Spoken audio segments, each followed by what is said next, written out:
Okay, guys, I see a lot of new faces on the call. If you are new, we keep this exactly to 30 minutes.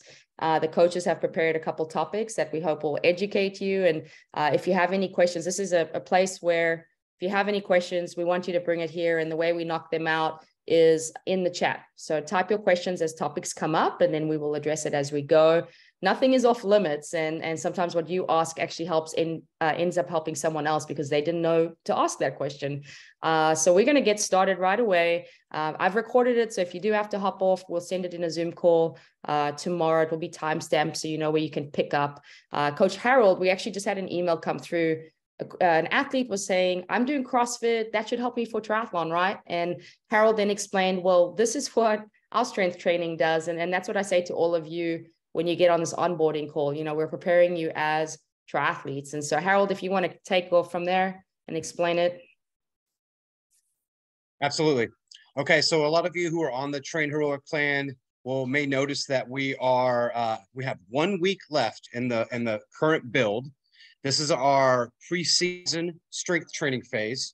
So we're going to be transitioning pretty soon to our in-season prep, okay? So in the off-season, in the preseason, we put more of an emphasis, more focus on strength training. So our strength training blocks have been a little bigger, a little more involved, and hopefully a lot of us are getting towards the end of that, and we've built the strength over the off-season that we need to set us up for spring, early season work.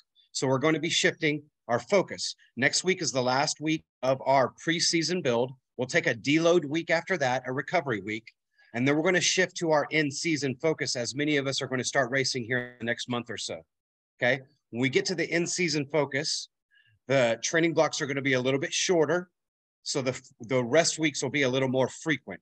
This lines up a little bit better with our race schedules, okay? That's one thing. That is on the Endurance Athletes platform.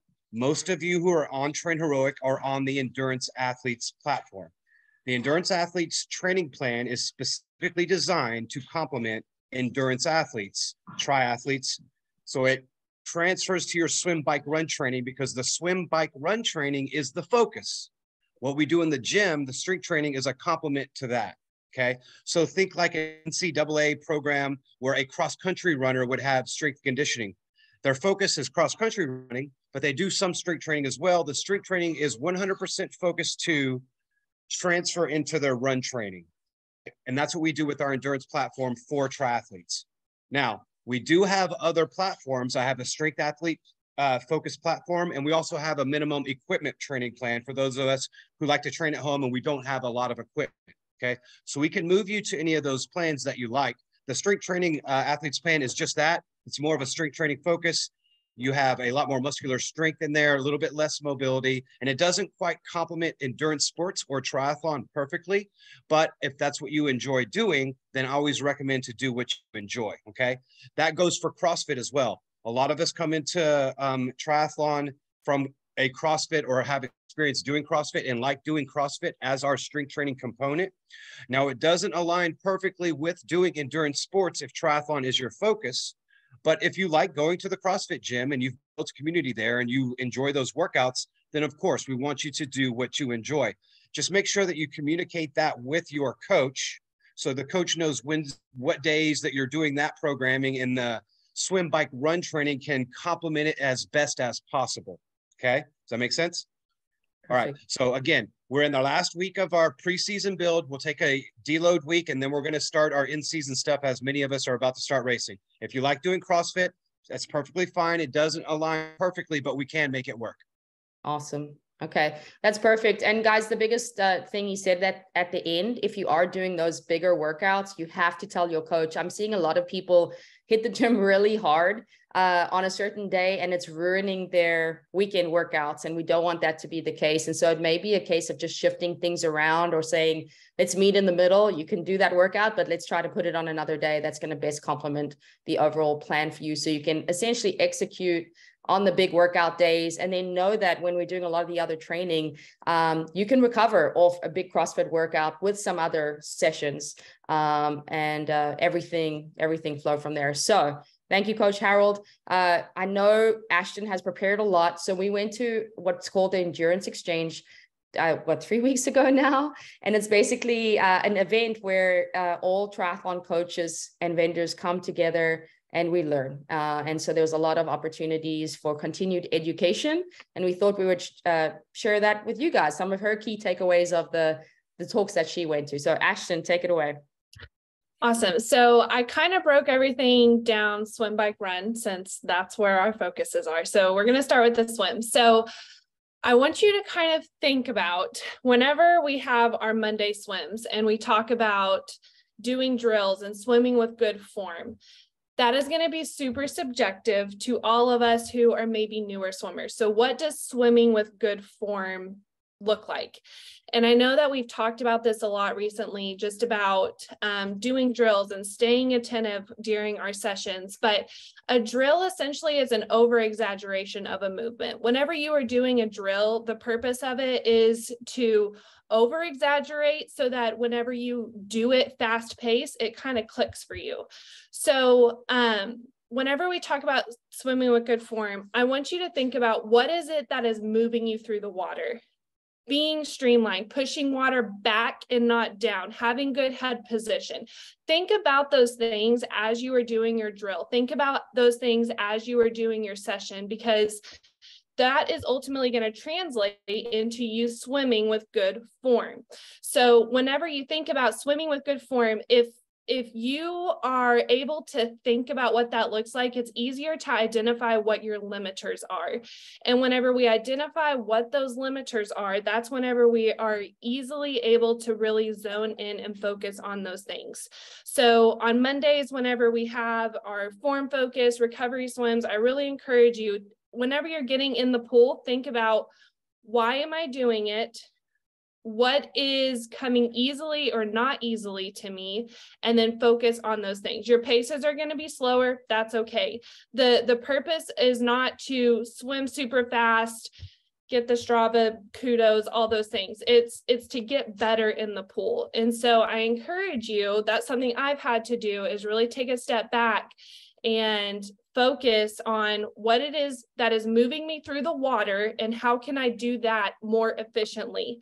And then focus on that, even on your warm-ups on our Wednesday and Friday swims, if you can incorporate some drills into that warm-up set, that's just going to ultimately set you up for success for the rest of your session. So I encourage you to kind of think about those things. They had us do this exercise where we all took index cards and literally wrote down, what is it that moves you through the water?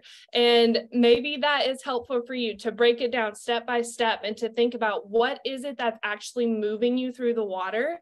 And then you can identify, okay, this is where I need to be better. And this is the things that I need to focus on so that I can move through the water more smoothly, more efficiently, faster. So I encourage you with your swim sessions, that's what we're talking about when we say, stay attentive in the session. Like if your mind is wandering off, that's what we ultimately want to bring it back to, is being form focused for the swim. So awesome. I'll stop you there. Yeah, perfect. I'll just add to that quickly, guys. Don't worry about your paces on Monday at all. I just want to emphasize that again. You're going to carry fatigue the most in the water above bike and run. It's going to show up in the pool, and it's going to feel like you're moving slow through the water. And so you didn't get slow overnight. You're tired.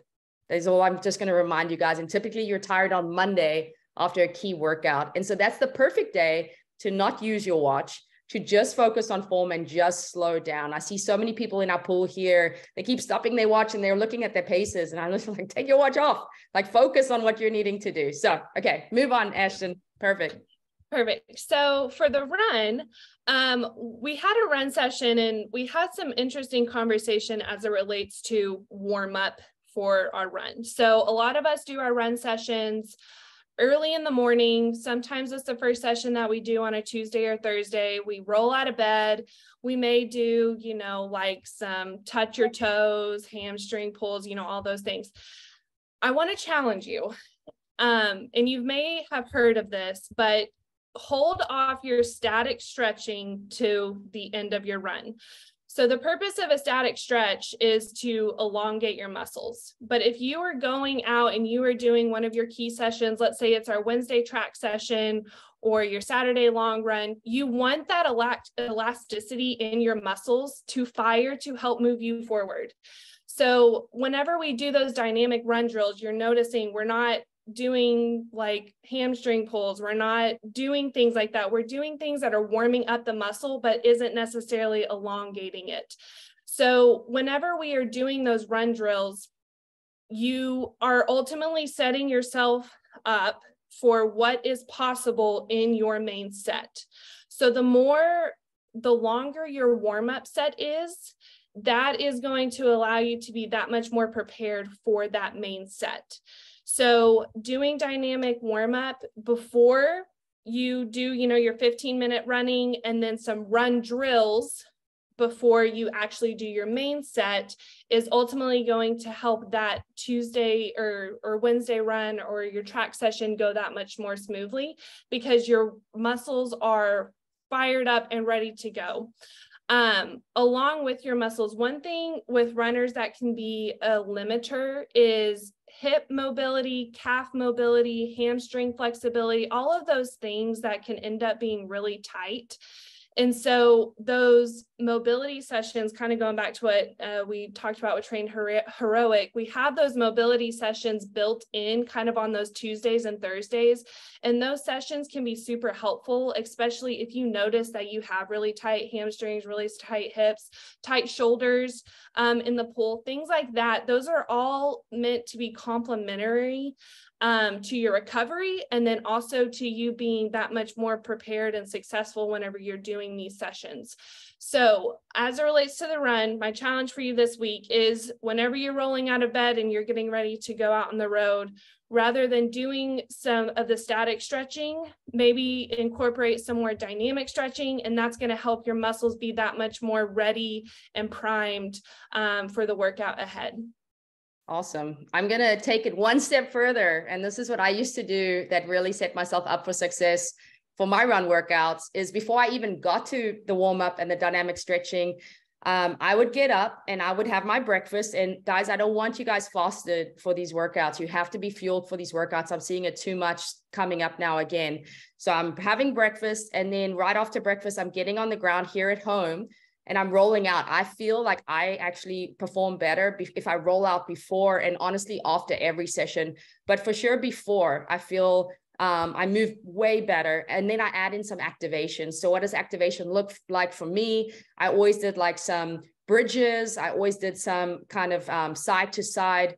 What are those walks called? Or like monster walks. Walks and all of that, just to essentially what I felt was activate the right muscles, stabilize the right muscles, so that when it was time to move, everything was moving. And I felt like I had really good bodily support. And you could probably speak better to that, Harold, too. But activation, that actually set me up really well to then immediately jog. And right now when it's cold outside, the longer your warm up should be, just to really warm up. And I also found the more fatigue you have, the longer you need to warm up as well. And that goes across the board. If you're carrying fatigue from the day before, extend your warm up and make it even easier. Like instead of me running my usual like 9-minute miles for my easy jog, I would actually start at like 10-minute mile, like really allow myself to warm up and take my warm up from maybe 1.5 miles to 2 miles, do the run drills. And then, man, I was ready to go. Okay. Moving on. So the last thing as it relates to cycling, so this has kind of been, I think, applicable for a lot of us right now, because we're all doing those sweet spot. We're doing a lot of threshold intervals as we're getting ready for races. And so I challenge you, and this was a challenge that we were given. If someone were to describe what does threshold feel like, how would you describe that? So a lot of times it's like a 7 out of 10 or comfortably hard, understanding what your effort level should feel like. And so the reason why I'm bringing this up is as it is starting to warm up and we are able to get outdoors, that's great. But a lot of us are still indoor on our trainers. And I get very guilty of this too, is especially if you're in erg mode, where it's just automatically adjusting for you and you're just going through the motions. It's easy to kind of get, I don't want to say lazy, but it's easy to pay attention to what your effort level is because the resistance is adjusting for you.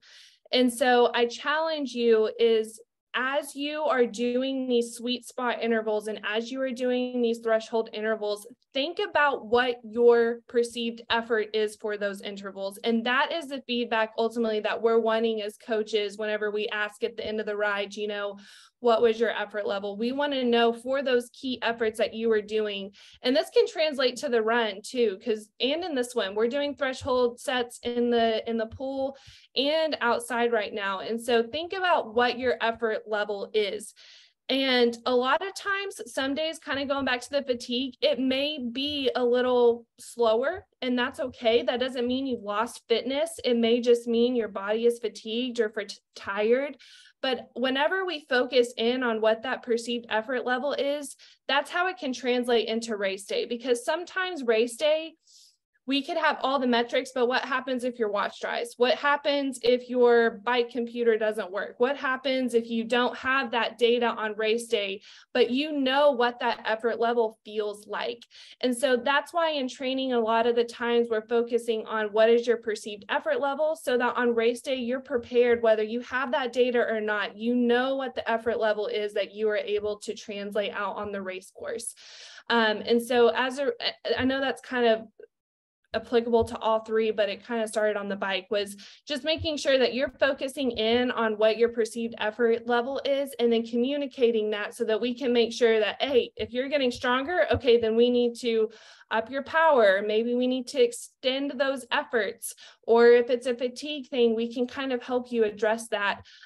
So that's kind of one thing that I wanted to share, just as it relates to effort level and the bike, swim, and run. Awesome. I'm going to add to that. And that was so good.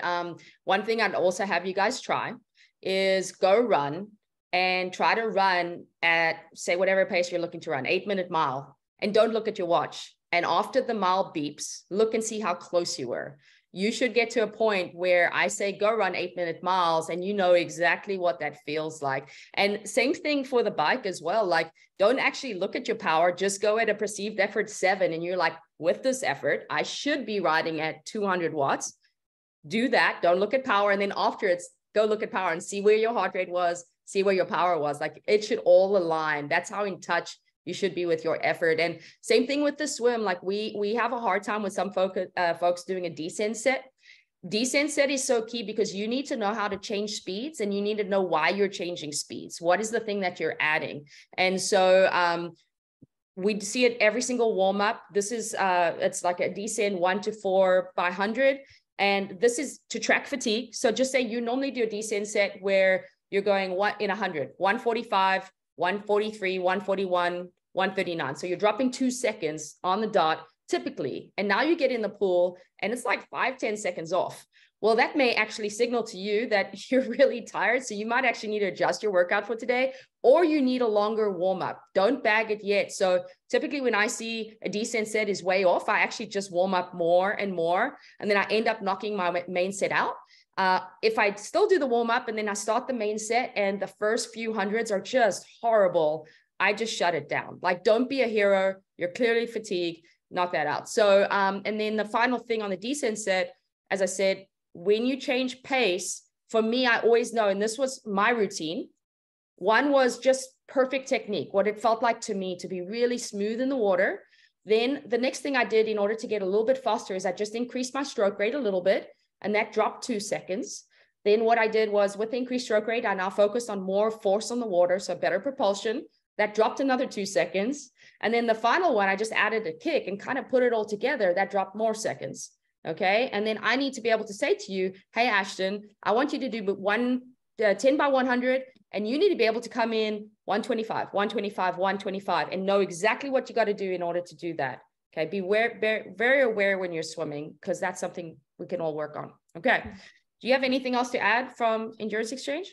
The last thing that I was going to add is know your metrics. I think that this is, and my background is in finance and data, so I'm very data-driven person. I like looking at numbers. Numbers don't lie. Numbers are your source of truth. And one thing that, if you are struggling to understand what a lot of the metrics are within training, please just ask your coach.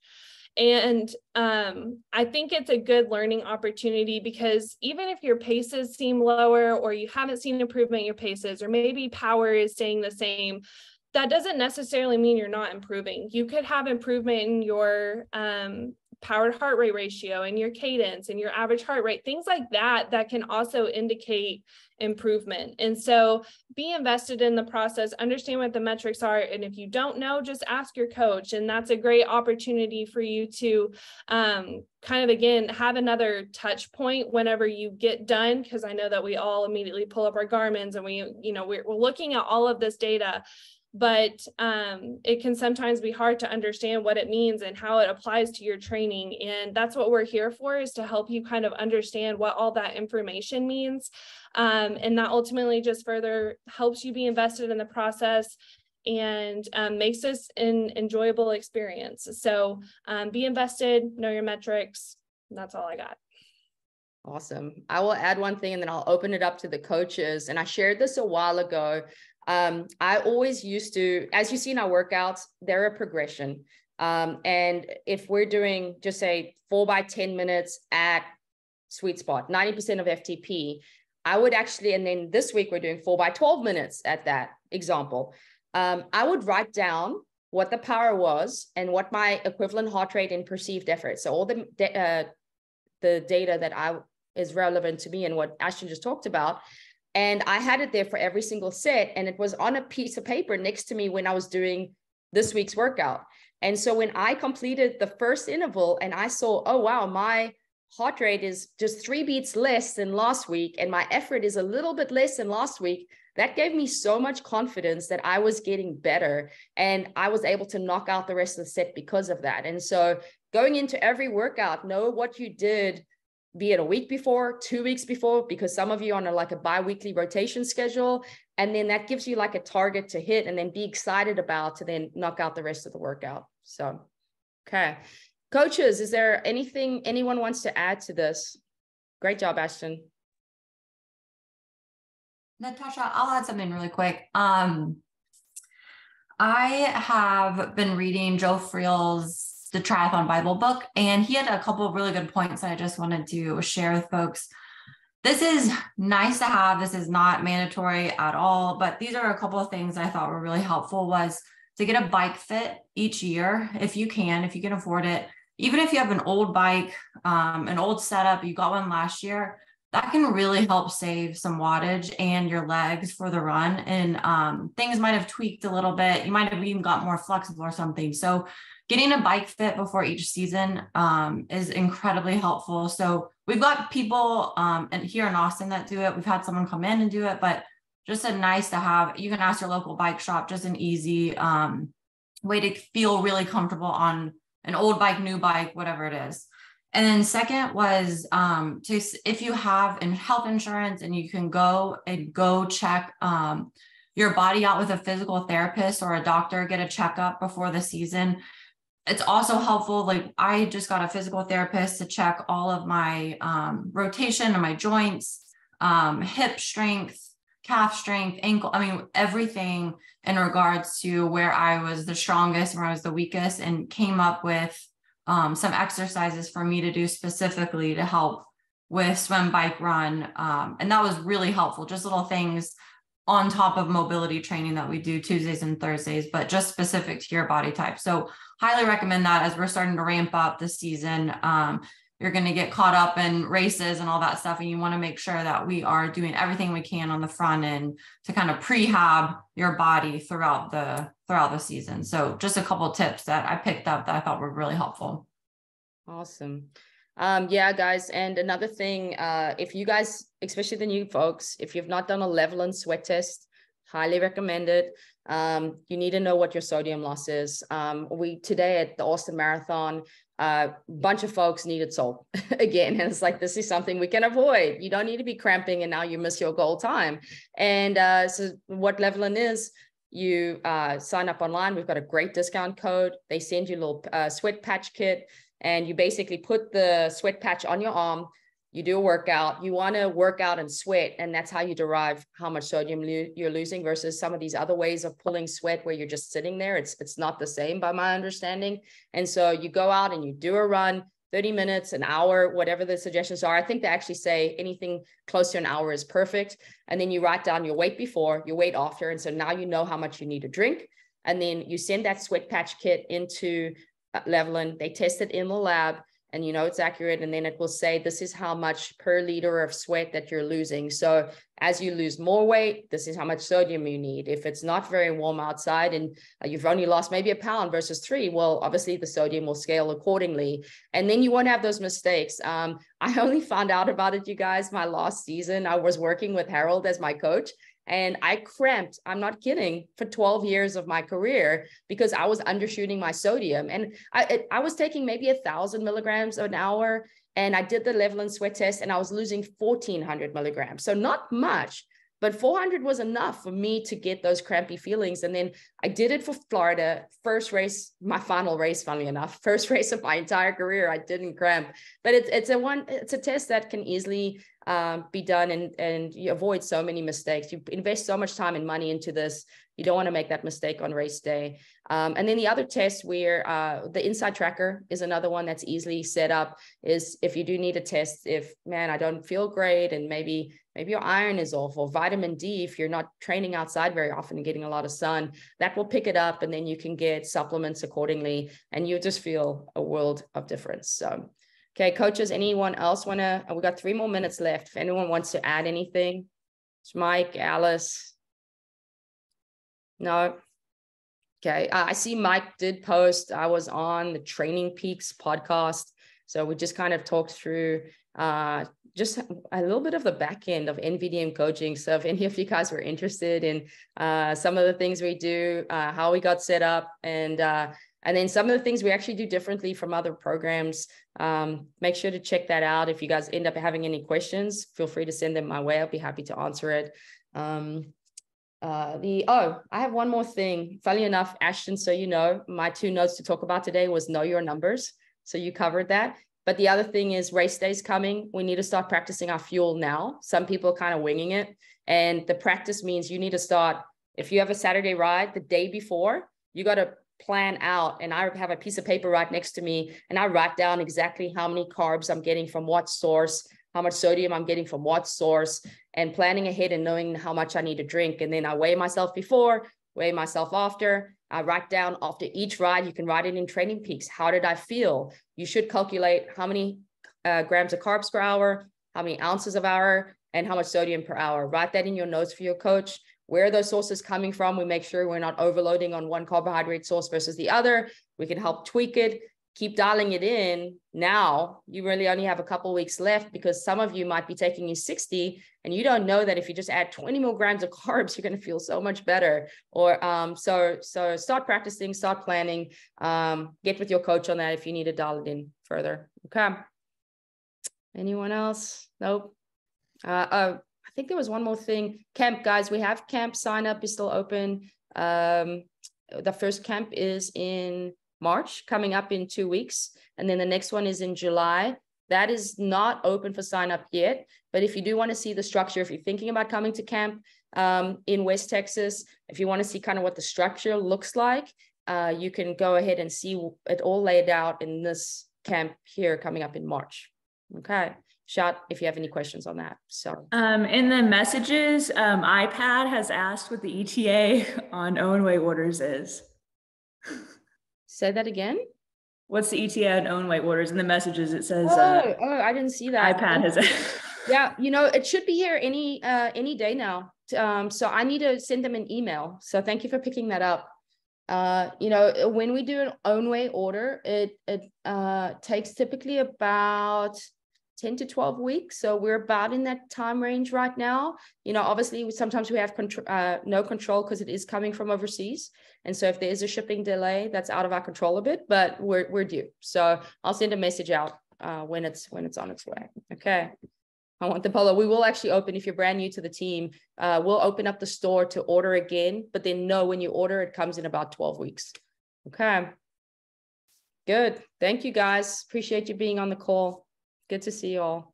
Bye.